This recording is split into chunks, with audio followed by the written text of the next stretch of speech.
Bem-vindo ao curso online de psicanálise. Lição 13. A sexualidade. Se a psicanálise começou como um trabalho conjunto de Breuer e Freud, este último, entretanto, a explorou gradualmente em uma direção que o levou ao confronto com seu colega.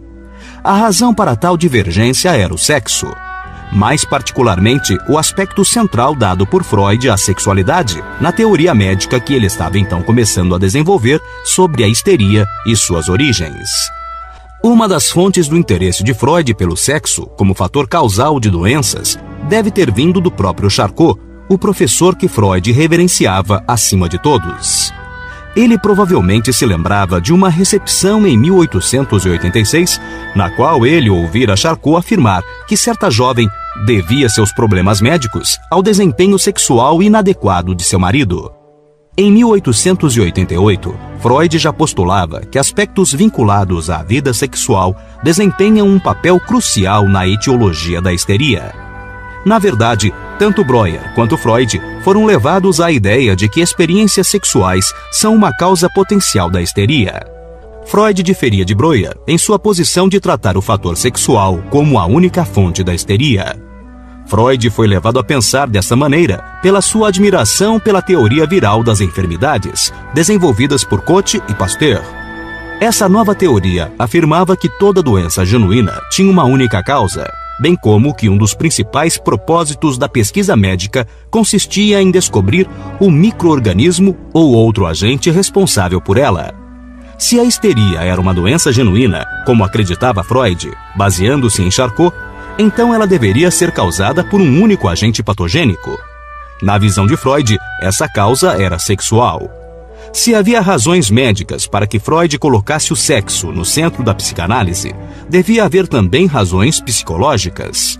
Certa vez, ele observou que a humanidade sempre nutriu o desejo de abrir todos os segredos com uma única chave.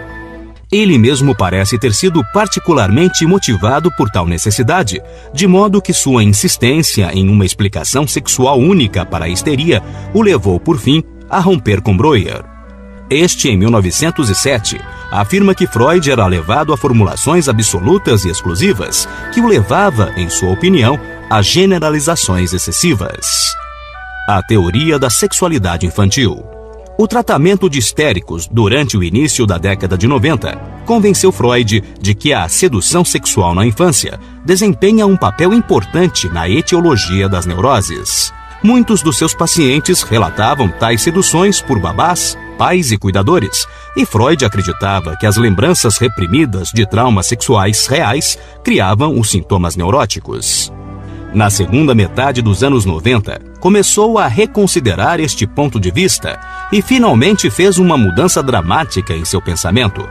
Fantasias sobre sedução sexual por figuras parentais começaram a deslocar a sedução real como fator patogênico crucial nas neuroses.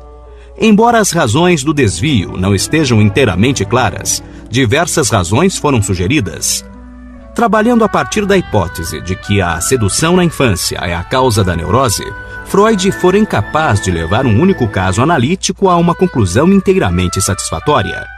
Ele sempre fora cético em relação aos relatos de atos perversos por pais e a frequência da histeria tornou difícil para ele acreditar que tantos pais sexualmente abusadores pudessem existir na Viena dos seus dias. Alguns dos relatos de seus pacientes soavam tão fantásticos que se tornou difícil para Freud distinguir a diferença entre realidade e ficção em tais relatos. Emma Eckenstein, por exemplo, relatou uma lembrança de encontrar o demônio e ser torturada enquanto ele inseria agulhas em seus dedos.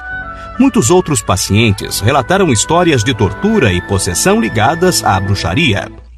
Tanto na sua autoanálise como em investigações clínicas posteriores, Freud convenceu-se da importância de processos psicológicos e do papel da fantasia em distorcer a realidade para adaptar-se a desejos.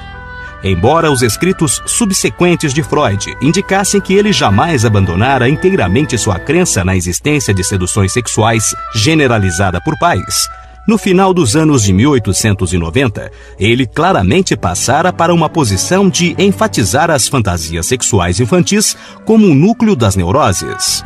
Adotando uma teoria psicodinâmica da sexualidade infantil, na qual a vida psicossexual da criança ocupa o palco central, a psicanálise tomara uma nova direção, tornando-se uma psicologia profunda.